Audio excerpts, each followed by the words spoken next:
Today I'm going to review Godzilla Apex. And first off, this film is so good. So great. The thing that I don't like are some things. I don't like how there's like there's like a whole bunch of characters, monsters that just straight up show out of nowhere, like Gamera, like all of that. Like Gamera just shows up. But anyways, let me get to the point of the video. Okay, so there's this not line. What's it called? Okay, but anyways, you thought Machino was brutal, right?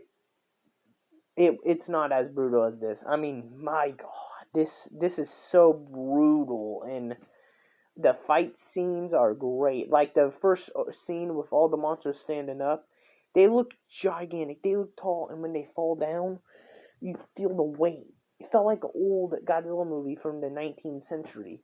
It felt like that. It felt like the Showa era.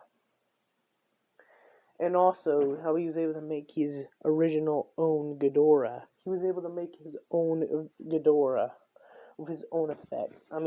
Ever since he made Machino, Machino and all that. So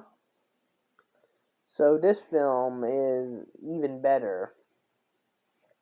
And also, it's like, as for the characters, they're great. I actually cared about the characters.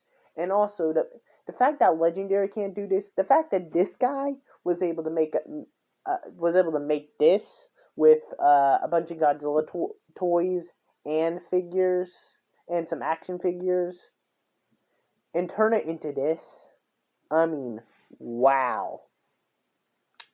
Well done. And there are things I don't like. Like one, I'm not much of a fan of how Gigan was just killed off at the beginning. How Gigan was just murdered out of nowhere. He's just killed at the beginning, and then that's pretty much it. Yeah, he's killed at the beginning. So there's no reason.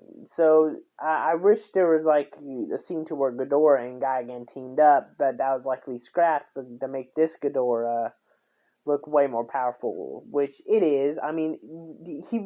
He legit piles monsters' corpses. Like he throws corpses of monsters up and throws them.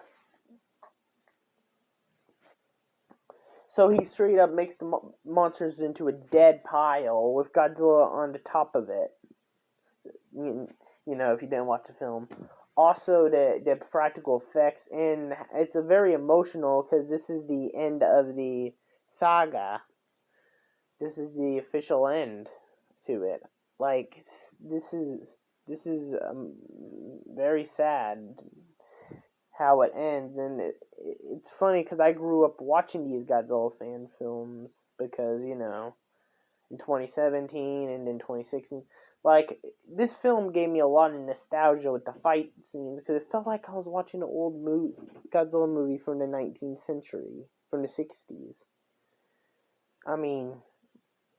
God knows what this guy could do for actually directing a movie.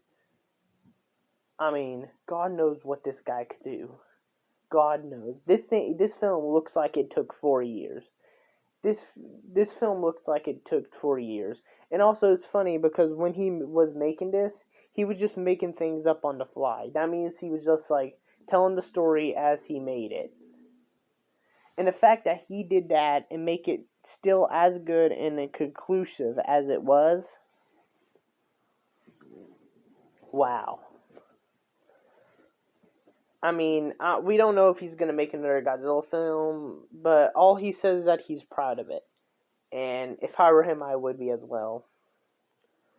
This Godzilla fan film is the best I have ever seen. Wow. And I like how he pretty much, Godzilla, the characters, when they die, you feel bad for them and all that. I'm not much of a fan of how they are designed. how the aliens look, but that I won't classify that as his problem. I classify it as the him not being able to find any alien figures of any other like alien creatures. So I don't really blame him. Gone with the Power Rangers looking aliens from the last film. But all in all, this film is so great. If you haven't watched it, you should and subscribe to him. Then again, most likely not many people are gonna see this. But still, a great review film. Wow. Well, anyways, that's it for this video. Just one last thing. What a way to end the saga.